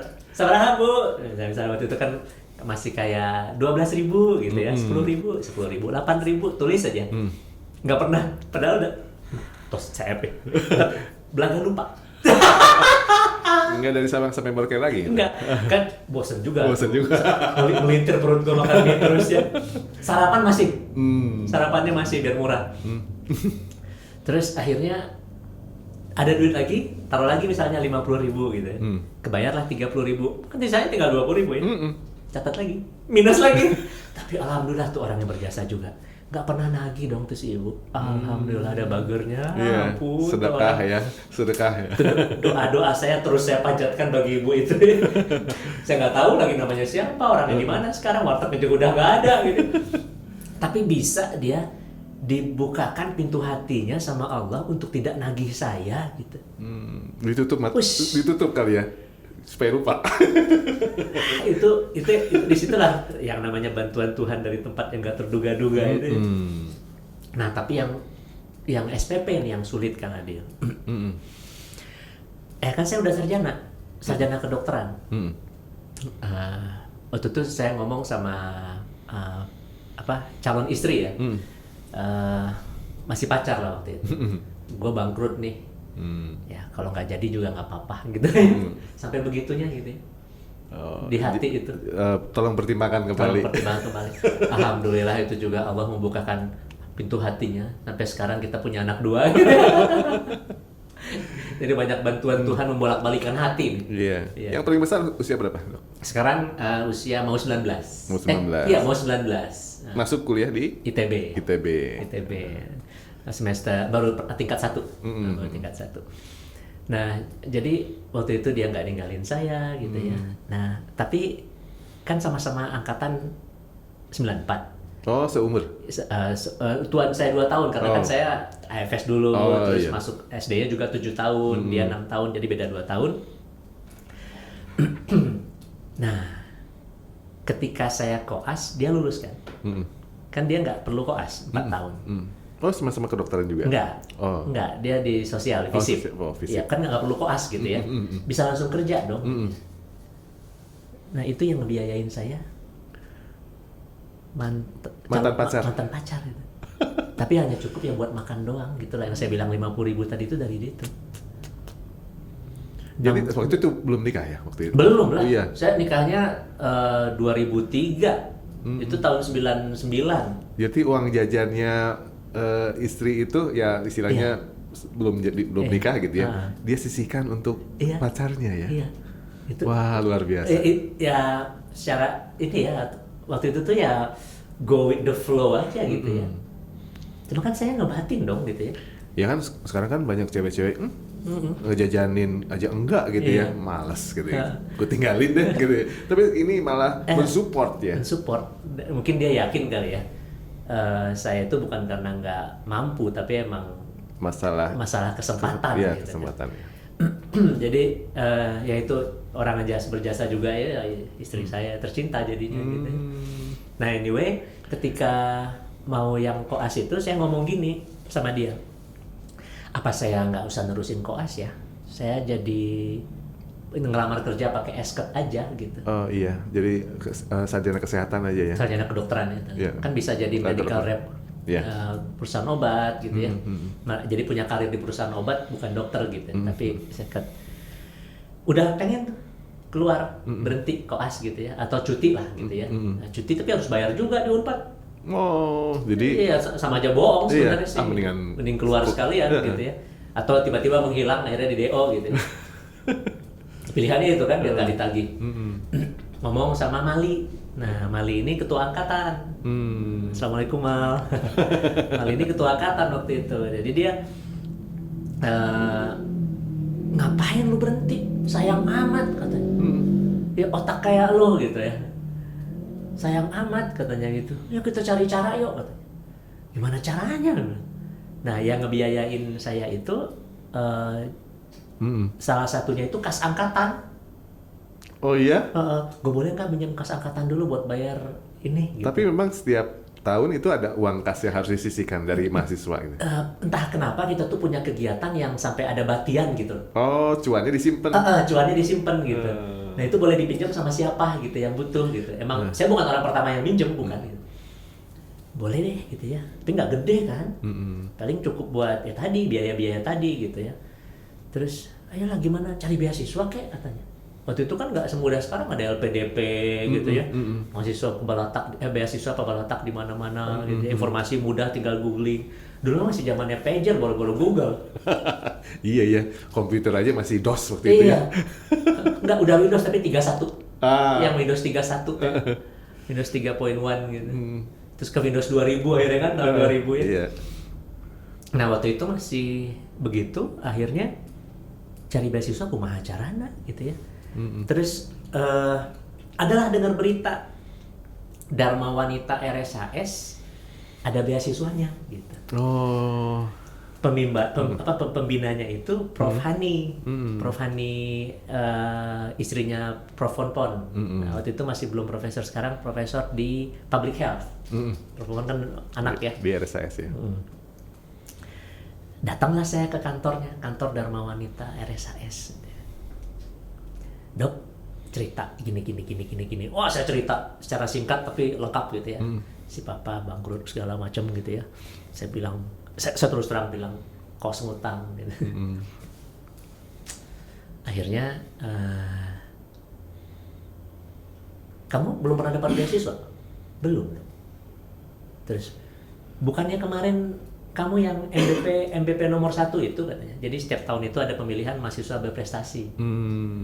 Bukan hanya dari akademis tapi juga senatnya, aktivitas. Saya nomor 1 di angkatan. The best lah gitu ya. Waktu itu tuh. Tapi saya nggak dapat beasiswanya gitu, nggak ngambil beasiswanya. Belum dong. Iya dong. Sayang aman katanya. Saya bilang mau berhenti kan. Udah. Saya coba usahain, tapi dengan syarat setahun terakhir ini nggak boleh ada yang ngulang. Jadi koas itu kalau ada yang C ngulang, harus A dan B. Enggak, langsung saya bilang siap gitu. Terus syarat keduanya harus mau difoto, dipapang di PJ RSAS. Ketawa-ketawa sih ngomongnya. Nggak masalah. Buat apa dipajang? Penerima beasiswa. Oh, iya buat. Untungnya dipajangnya di gedung depan, yang mahasiswa jarang lewat. Oh iya kan RSAS ada bagian depannya ya? Iya, pastur. Iya. Yang pasturnya. Itu lama juga foto saya ada di sana. Untung nggak dibawa. Tahu. Sedikit banget yang tahu. Dipajang di situ. Dapatlah, dibayarin tuh SPP untuk setahun terakhir. Jadi 2 kali bayar. Akhirnya jadi dokter. Nggak jadi berhenti. Nggak jadi berhenti ya? Nggak jadi berhenti. Nah, selesai ngambil nilai tahun kedua, saya sujud syukur nggak ada yang ngulang. Orang pertama yang saya kasih tahu bukan orang tua, tapi Prof. Dr. Hani. Dr. Hani. Saya cari dia ke kantornya, dok lapor, tuntas janji, saya nggak ada yang ngulang gitu. Oh ya selamat, alhamdulillah, bagus. Kapan disumpah? Katanya kan sumpah dokter gitu. Ya jadwalnya waktu itu malah saya belum tahu gitu. Nah itu ceritanya. Akhirnya saya lulus jadi dokter tahun 2000. Utang banyak. Oh ya, ke koperasi kantornya calon istri. Saya pinjam juga. Waktu itu ya. Terus ke ibu kos. Yang ya. Ya, ke ibu warteg. ke apa namanya? Kas angkatan. Jadi mindset saya pas lulus gue bayar utang. Boro-boro mau ngambil spesialis kan. Iya. Karena pada saat niatan itu ada tetapi kondisi yang memaksa untuk begitu. Tapi kan masih banyak jalan menuju Roma ya? Banyak. Nah, alhamdulillah karena niatnya mau bayar utang, bismillah ya Allah lancarkan gitu. Alhamdulillah. Saya waktu itu tiba-tiba, boleh cerita ya? Boleh. Pulang dari Dr. Hani, jalan dari depan tuh dari Pasteur, jalan ke belakang rumah sakit yang mau ke arah Ekman, kepergok sama Dr. Norman Zainal, ortopedi. Sekarang di kepala kalau nggak salah jadi direktur, mungkin ya di rumah sakit Pertamina Pusat, Pertamina. Dia manggil saya In karena sama-sama orang Padang. Hey In, dok. Ini saya ingat banget komunikasinya, singkat tapi udah selesai, udah dok. Baru aja ngambil nilai, lulus semua. Wah iya bagus gitu ya.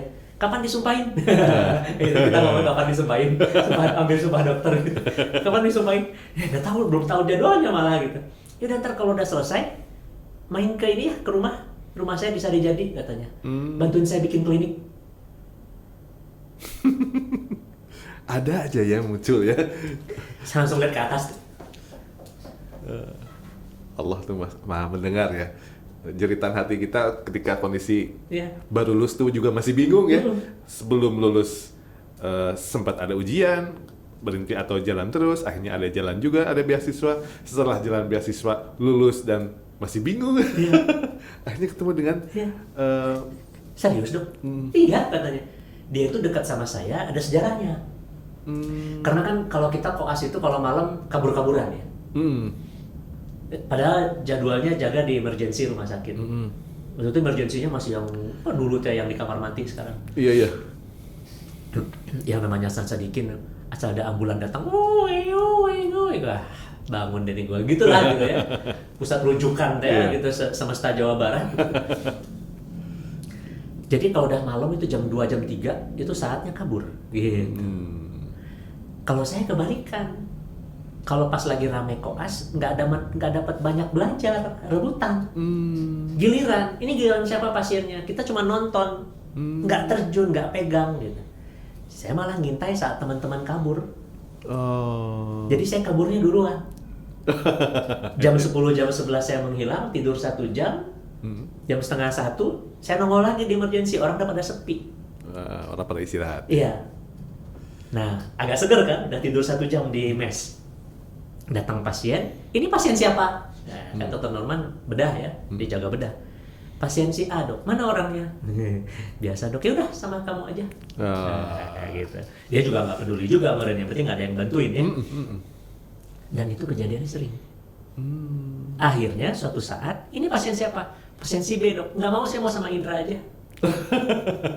Karena udah terbiasa udah bantuin. tim jadinya. Iya.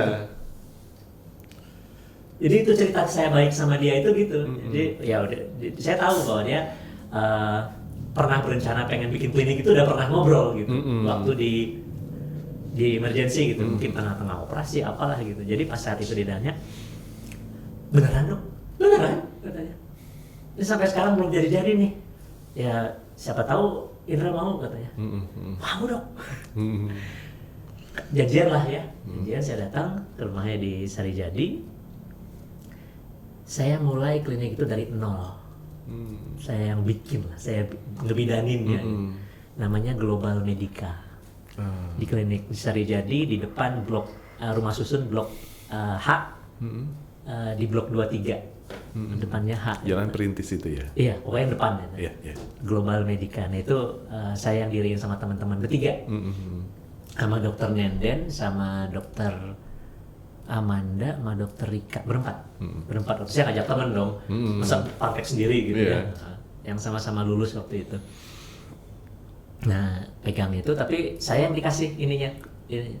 Nah, dokter Norman sama dokter Dewi, istrinya lagi ngambil patologi klinik waktu itu, ngelepasin sama kita. Mempercayakan begitu Percaya, saja. nih jalanin. Nih, kalian dapat segini gitu. Wah, gimana coba rasanya orang sedang berhutang tiba-tiba dapat penghasilan pasti gitu ya. Belum lagi yang dari pasien. Pasti pasien juga kan ada. Dari pasien kan porsi terbesarnya buat dokter kan. Ada uang duduk, terus selebihnya dokter dipotong sekian gitu biasanya kan di klinik. Kebayarlah hutang itu alhamdulillah. Kurang dari setahun saya lunasin. Yang paling susah itu melunasin kos. Karena banyak. Karena setahun itu saya nggak bayar. Waduh, berarti kan 12 bulan. Asli, Satu saya malu kalau ketemu gitu, jadi saya nggak datang. Jadi saya bayarnya saya lunasin pol. Jadi itu yang saya kejar dulu. Kumpulin duitnya, ngomong sama calon istri waktu itu, nih gue lagi ngumpulin duit bayar kos ya. Belum kepikir buat nikah nih? Enggak, boro-boro buat nonton aja nggak kepikir. Pokoknya kita nggak akan nonton ke bioskop dulu gitu. Mau ngumpulin ini dulu ya? Tanggung jawab dulu? Iya, kayaknya bulan ke-4 saya praktek tuh, kumpul duitnya buat kos, saya datang ke tante. Tante, ini kos saya setahun. Dan saya masih terusin kos di situ sampai nikah. Saking baiknya tante, ngapain lah gue pindah gitu ya. Iya. Terus bunganya berapa ya tante ya? Marah dia saya gituin. Bunga apa? Nggak ada bunga-bunga gitu. Alhamdulillah ya. Ya udah, saya bayar lah kos saya bayar semua ya. Kalau kos yang utang ke ibu warteg malah langsung lunas lah ya, nggak enak gitu. Malah saya lebihin kan. Dia nggak pernah tahu lah gitu. Saya lebihin dan saya nggak makan di situ lagi. Gitu. Kirain ngetot lagi nanti. Nggak ngetot lagi. Terus waktu itu pernah makan situ lagi. Yang kemarin juga masih ada. Ya gitu, salah ibu kali. Saya bilang gitu. Lupa catatannya. Padahal emang lebih gitu. Saya nggak minta gitu. Nah lunas lah. Saya lupa lah persisnya gimana ya. Kayaknya kurang dari setahun. Akhirnya semuanya selesai. bayar nggak selesai. Tapi ngajak nonton. Baru ngajak nonton. Tapi ternyata kalau udah kenal duit, nah, gue sekolah terlena. Sekolah enggak ya? Sekolah enggak ya? Dan itu sudah tahun 2002 awal gitu lah ya. Nah, kalau mungkin punya kesempatan untuk sekolah lagi, masih cukup umurnya? Ya, waktu itu masih. Tapi setelah 2002 awal itu, saya bukan hanya di Global Medica, tapi juga jadi dokter di perusahaan Jepang di Kerawang. 2 kali seminggu PP. Waktu itu masih naik Prima Jasa. Belum ada mobil. Belum ada mobil waktu itu. Terus megang Global Medica. Terus 2000 itu ngerasa enaknya kerja di perusahaan asing. Perusahaannya perusahaan Jepang pula. Yang waktu itu dapat take home pay yang above average gitu ya untuk orang seumur saya gitu. Apalagi seorang dokter gitu. Saya megang klinik, megang K3, megang kesehatan keselamatan kerja di sana. Enak ya ternyata kerja gitu. Ngumpulin duit gitu. Sekolah enggak ya? Tapi belum cukup juga sih, kalau buat sekolah belum cukup juga. Karena waktu itu kan sekolah masih mahal. Ngambil spesialis kalau mau yang 4 besar gitu ya, kebidanan, anak, penyakit dalam sama bedah itu mungkin close to 1 M lah waktu itu gitu ya. Bayangin tahun 2000 awal itu ya. Sekarang udah banyak beasiswa, banyak keringanan, alhamdulillah ikatan dinas gitu. Apalagi sekarang pemerintah lagi pengen banyak dokter spesialis, jadi dimudahkan sekali sekarang. Enak anak-anak sekarang. Terus udah gitu, ini masa nggak nikah sih gitu. Umur tiktok. PW. UP.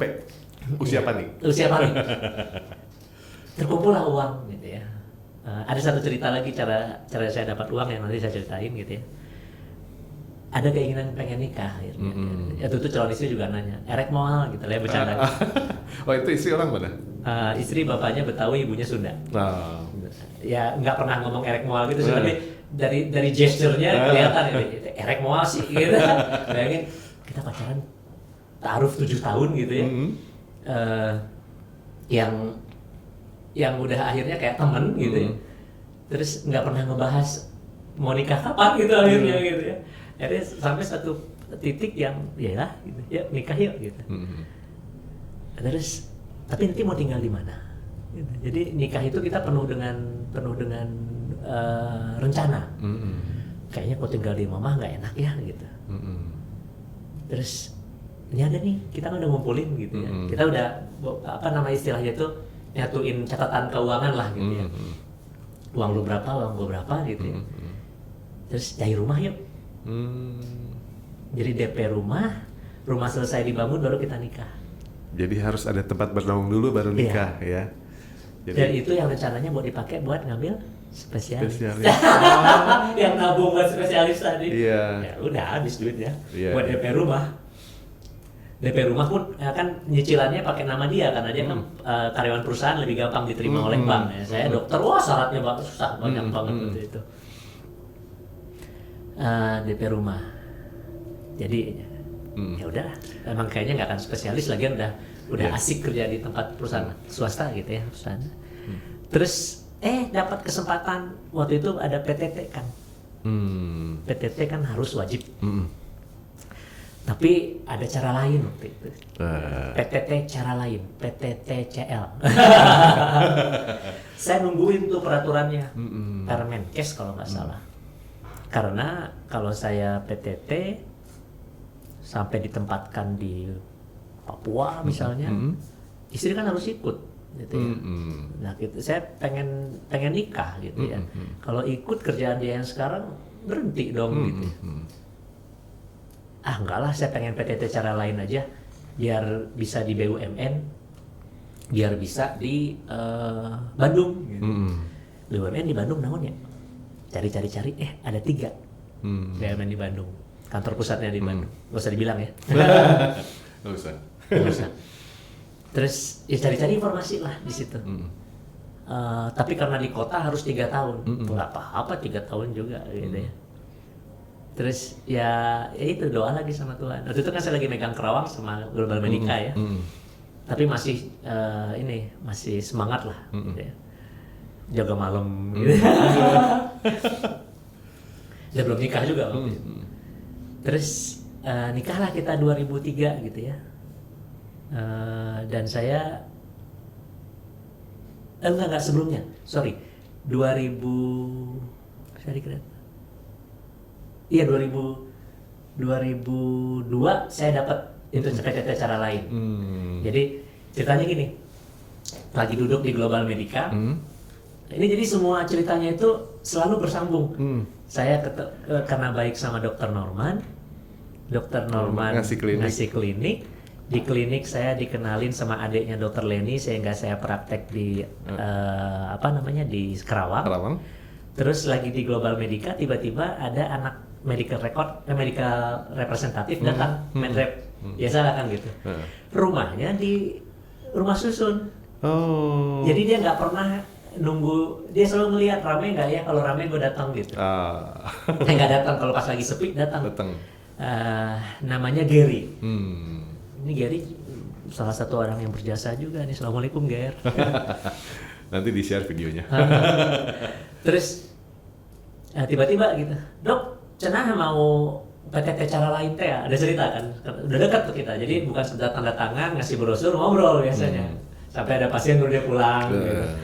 Suka gitu sih Gary itu ya. Bujangan juga waktu itu. Iya Ger, itu dokter maut cenah. Dokter PT ini maut. Terus coba aneh dong. Siapa tahu butuh dokter cenah. Gitu. Iya ya, dia bilang. Antarin dong. Nah, digantarin Gary ya, tuh pasti Gary ngantarnya ke bagian purchasing. Tenang aja tuh. Yang penting saya masuk dulu ke sana. Iya. Motornya Vespa. Dia bonceng sama Gary saya dari Sarijadi ke kantor pusatnya di Viaduk. Ketahuan deh perusahaannya. Pakai Vespa ke sana, ketemulah sama almarhum Pak Juanda.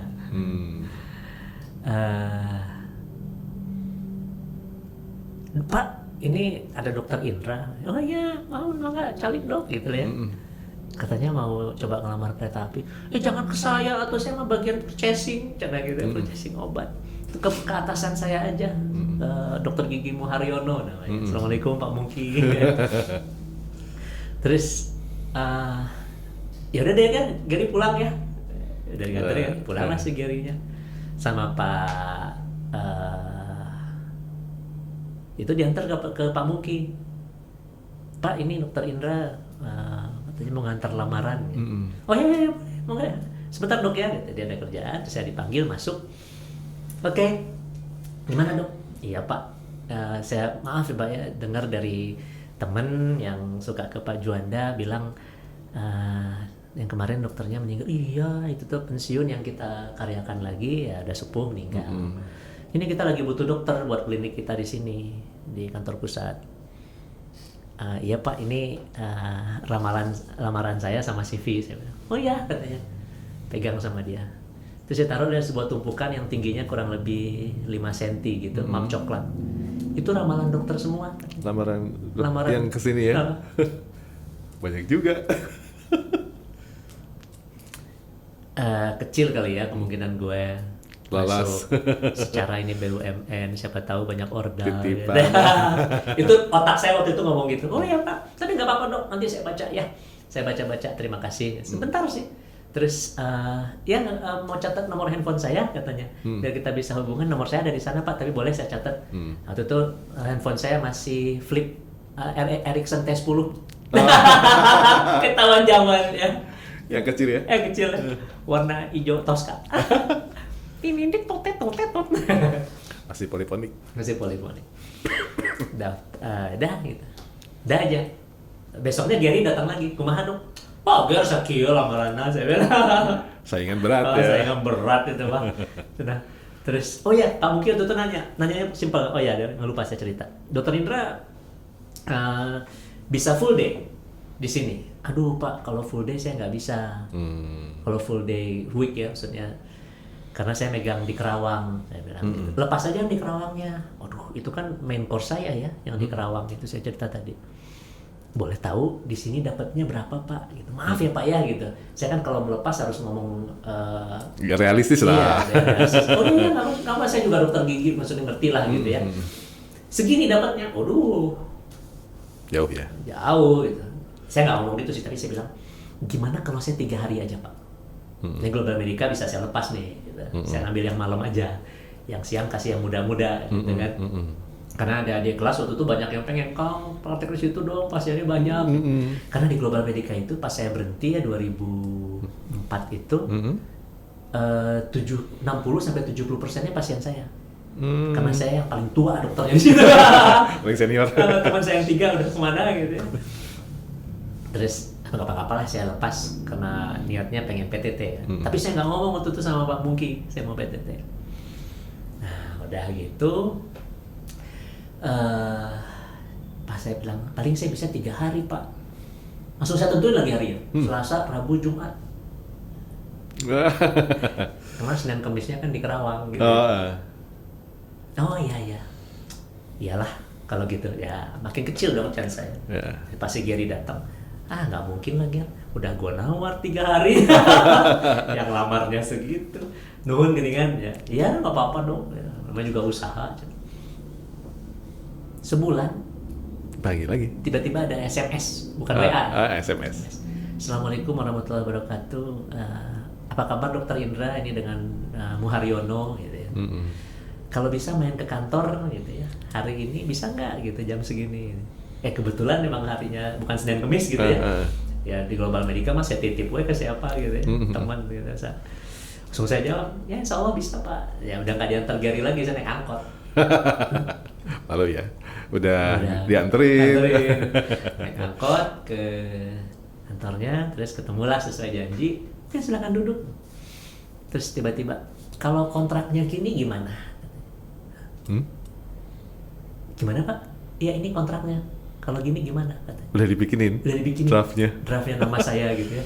Belum ada KTP-nya, masih kosong. Dokter Indra gitu, udah belum panjangnya gitu.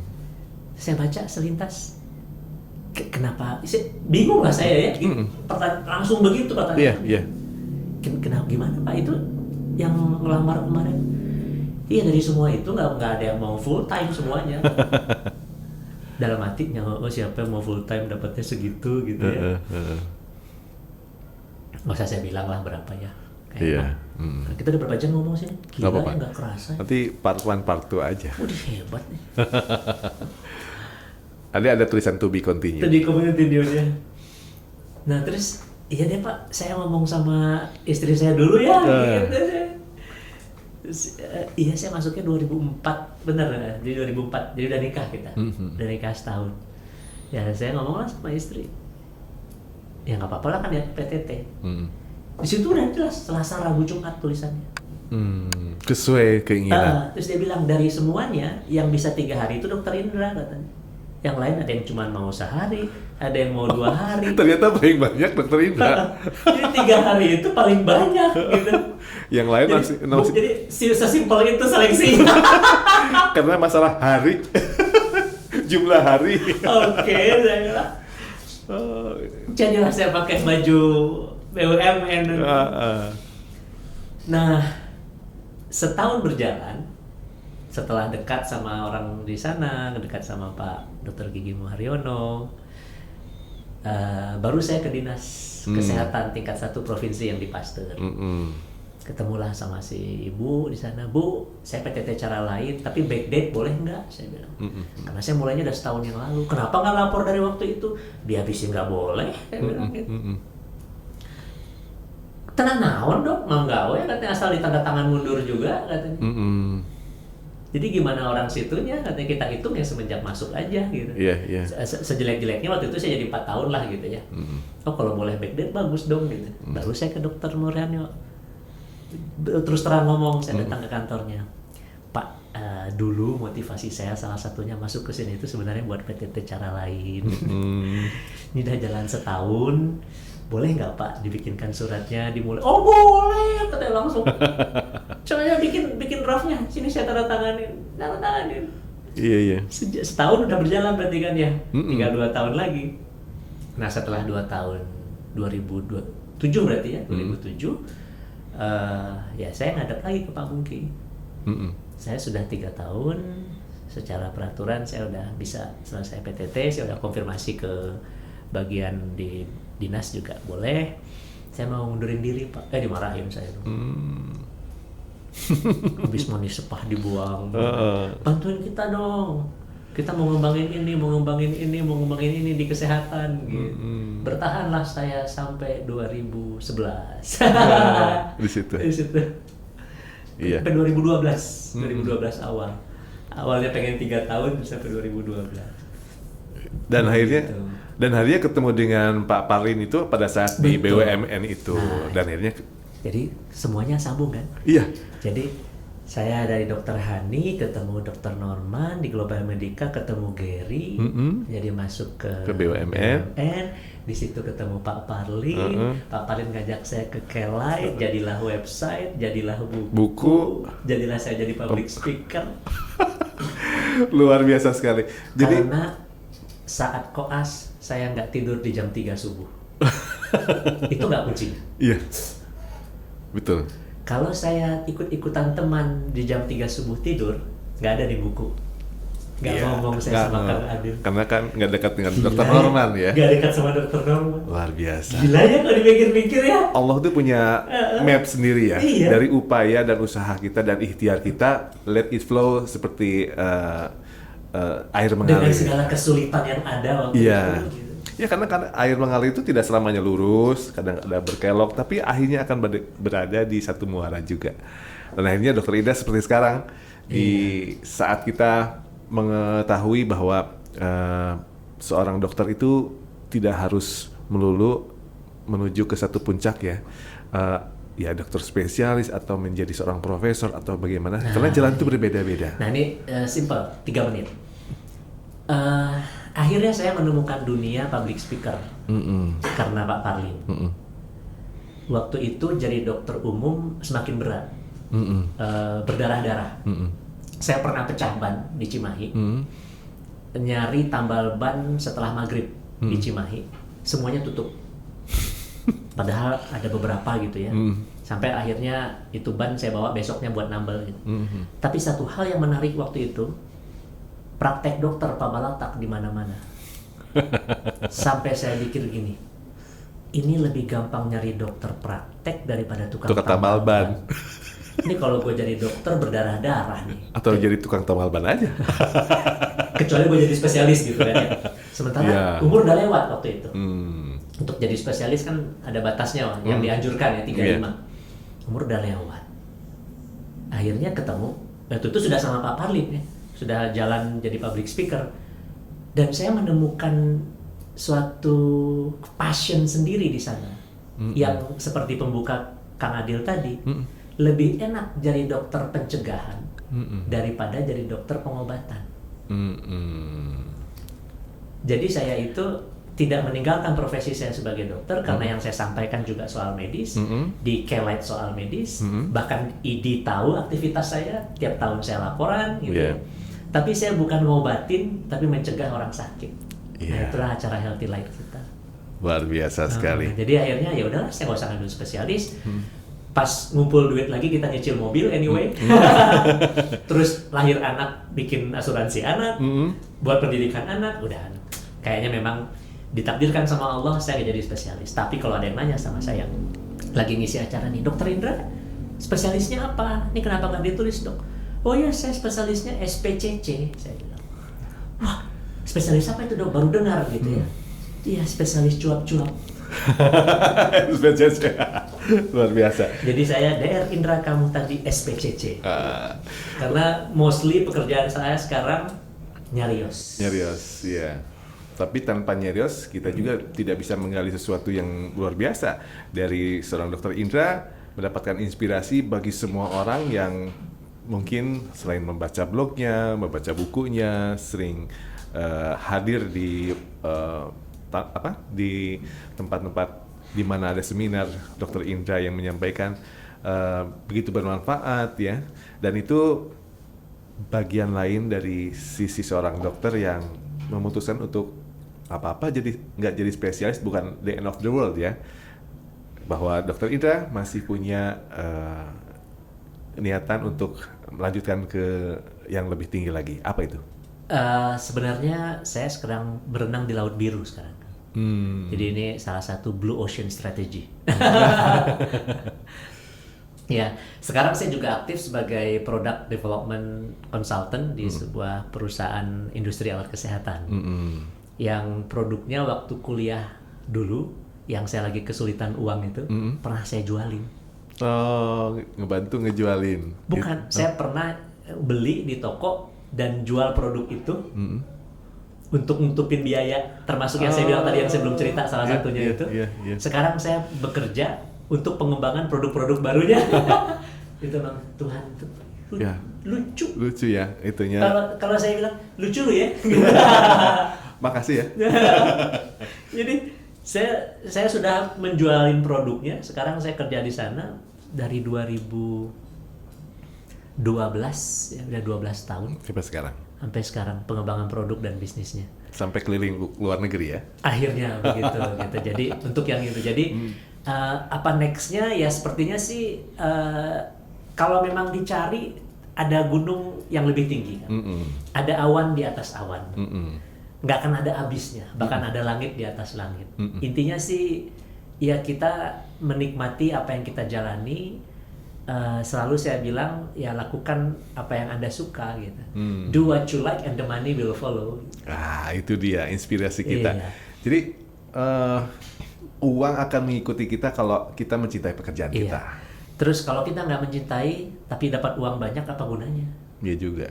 Mending di pekerjaan itu kita nikmati, kita nggak stres hidupnya, tapi hidup kita bisa jadi hebat.